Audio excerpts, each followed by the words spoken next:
Going on YouTube? It's the Postman. Excuse me. Sick as hell, guys. It's finally my turn to be sick. Pretty much everybody else in the family has been sick, so if I sound funny, that is why. But here today to do the LP, record album, vinyl finds that I had the other day, and the possible epic autographed record find.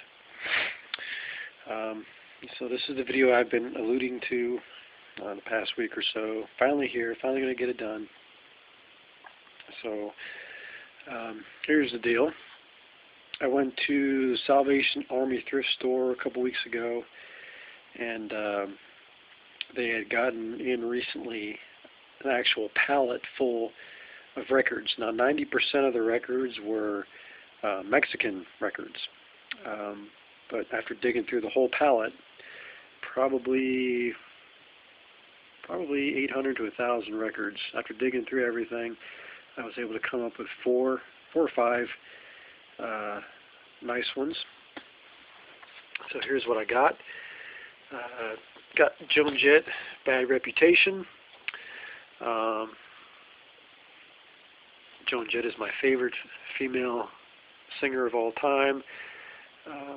I may have said this before, but back in 1982, I was vacationing in Vermont and with my family, and they bought me I Love Rock and Roll on vinyl, and I played it, and I was hooked on her and her music ever since. So I used to have this, I think, a couple times over, so this might be at least my second, if not my third or fourth copy of this that I've had in my life. And yes, most of the records that this person donated to the Salvation Army all have masking tape on them. Don't ask me why they did that, because I have no idea. But I've played all these. They play fine. So, and this one has the original Casablanca records,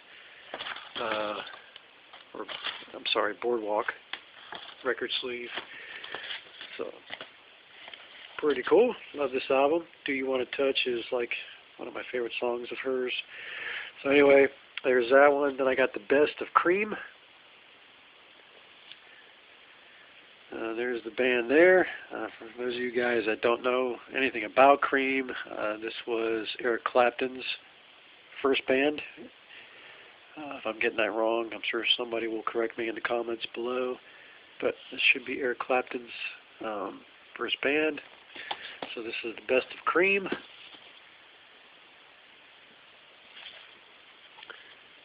So really happy to find that. I don't have too many Cream albums. I've had one or two in my lifetime, but I've never had this one, so this will be pretty cool.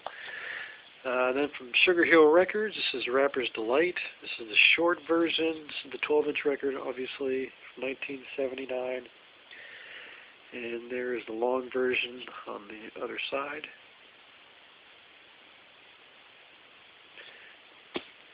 So very cool.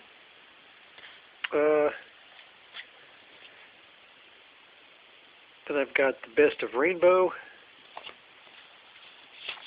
Folds out. It's a 2-record set. So really happy to get that. This one actually does not have, obviously, masking tape on it, so that's cool. And last but not least, Johnny Cash at San Quentin. I think I already had this already. I have not looked to see, but I think records, I believe, were only a quarter or 50 cents, so I picked it up no matter what, if I have it or not. I wasn't going to take a chance at that cheap a price. But you got I Walk the Line on here and A Boy Named Sue. So, really awesome album. So anyway, as I'm checking out, the lady's like, oh, you found some good ones out of there. She's like, I know they're mostly Mexican. I was like, yeah, I did find a few good ones. She's looking through, oh, yeah, this is cool, this is cool. We had a Led Zeppelin in there. We had Led Zeppelin 3. It actually had the spin wheel thing on it. I said, yeah, I have a copy at home, and I don't have that. Somebody ripped it off or whatever. So she's like, yeah, there was a guy that was in there that picked that up and a few more. And she's like, oh, wait, there he is. And the guy walked up. He's like, yeah, I picked out a bunch. I got to it before you did. I laughed, and we chit-chatted a little bit. And he looked over what I had, and excuse me. So he's like, you know what? If you want to come to my house, in my garage, I have thousands of records. He's like, you know, I have my definitely want to keep collection in my house. He's like, but I got a lot of extras and doubles and triples and stuff in my garage if you want to come check it out. And he's like, I'll sell it to you really cheap. And I said, well, hell yeah. So I followed the guy to his house, and this is what I was able to pick out. He charged me $1 a record, and he threw one in, so I paid $15 for 16 records. So this is what I got. AC/DC, Back in Black, classic album. Plays really well. I haven't played all of these yet, but I did play this one.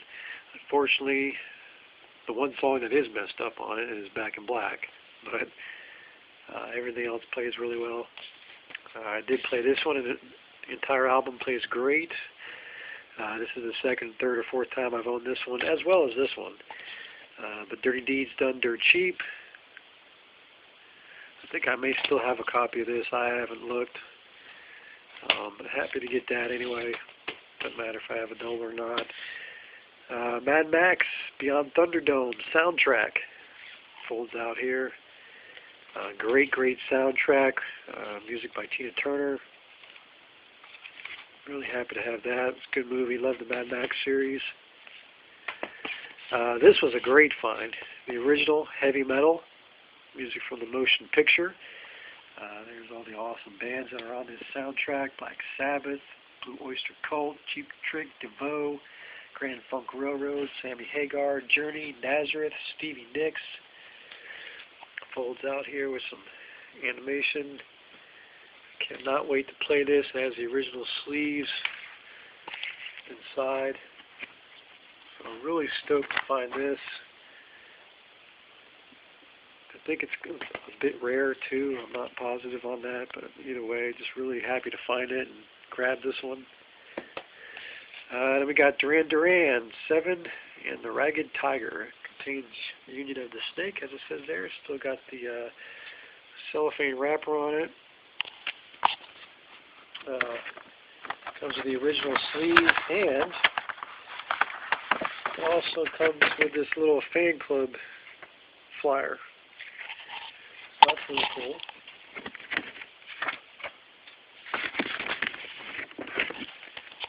Like Duran Duran. Alright, so next up we have Jack Murphy, Child's Gift, and it is signed right there with a nice inscription. There's a signature there.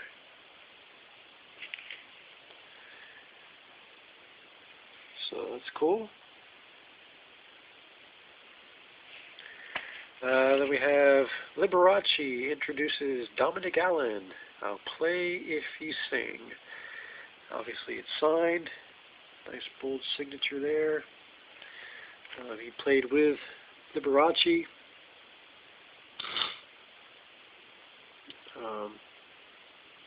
Performed in a lot of different nightclubs. He opened for the Liberace show for the first time in December of 1980. So he was an opening act for Liberace. This is copyright 1981. So that's cool. Then we got Dust Bowl Children by Peter Rowan. And it is signed with an inscription right up there. Peter Rowan is a pretty famous guy. That's him right there. If you look him up on Wikipedia, this is on Sugar Hill Records from 1990. He even hand-wrote his address there on the back. So that is really cool. Then we got Music by Millick at the Warwick in Houston. This is Jack Millick. And signed right there by Jack Millick, 1982. He's a pretty famous pianist. So that's cool. We got Judas Priest, an awesome album, can't talk.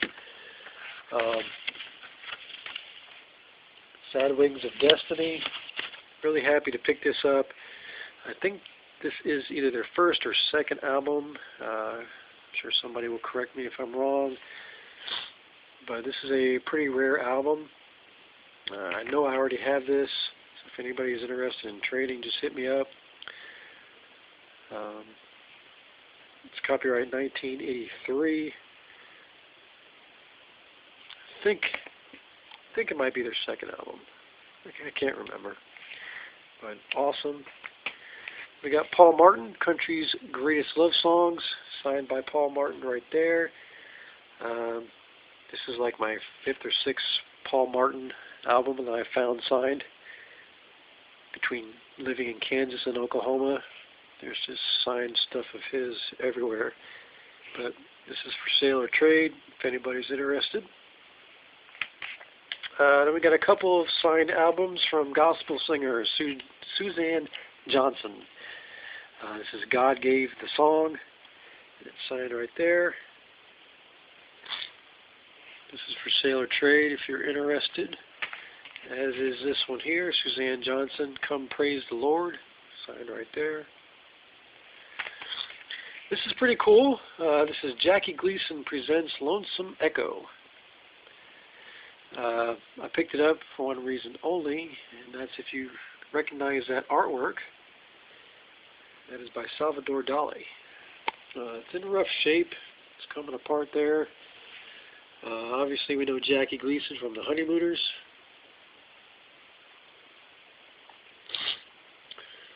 So, it says there the album cover is by the eminent contemporary artist Salvador Dali.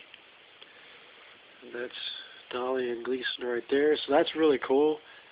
I never knew Salvador Dali did album cover work. So very cool. I love Salvador Dali's work, so really cool to find that. Then we got a promotional only album, soundtrack album to Conan the Barbarian. I have this on cassette. And that's amazing artwork right there on the back. That is beautiful. So real happy to find that on vinyl. We have Douglas Neat, classic guitar artist. He does a lot of how-to videos and books. And it is signed and inscribed there on the back by him, Douglas Neat. So that's cool. Now the epic find right here. Hopefully, this is Prince's second album, self-titled, I believe. It's terrible shape, but this is his self-titled second album, possibly signed right there. See if I can get this in so you can see it as best I can get it for you guys. This album is from 1979. The signature looks nothing like his signature that he was doing in the 90s and early 2000s. I think he stopped signing in the late 90s or early 2000s. I'm pretty sure it's late 90s though. And the signature doesn't look anything like it. It's mainly the P that has an issue, but actually the rest of it is I don't know. What I did with this is I posted it on Autograph Magazine on their forum on the internet, and there was a guy that responded that says it looks good. You might want to contact Roger Epperson. Roger Epperson does the musical authentication, music autograph authentication for JSA. And he has a deal where if you send him $15, he'll do a quick authentication and give you his verdict.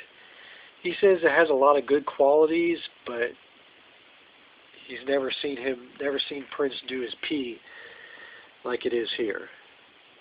Now I've seen a couple, after researching, I've seen a couple of examples of Prince's signature with the P just like that. I know he signs everything love, and I do have love right here, and that's pretty much dead on with how he signs love. It is inscribed to somebody I can't make out. I'm just thinking if this was actually signed in 1979, maybe he just didn't get real flamboyant and flashy with his P like he did in later years before he stopped signing. But it's got this part here, which is on a lot of his signatures. I don't know, it's just mainly the P a lot of people are having problems with. So guys, I want your help. I want your opinions on this, what you think. Just leave a comment down below if you guys think this is authentic. If it is, obviously I have something pretty valuable. Signatures normally go for at least $100, but normally more than that. Because like I said, he did stop signing. He tells people nowadays if they ask for his autograph, he'll say, do you believe in God? Do you love God? And if you say yes, and he'll be like, well, you don't need my signature, and walk away. It's just part of his religious beliefs not to sign anything, because he believes that you're idolizing him, so he just doesn't sign. So I don't know. Like I said, I've seen a couple of different examples that are like this. But let me know what you think, guys. Leave your opinions down below. I want to hear from you. So that's it. Got some pretty nice records.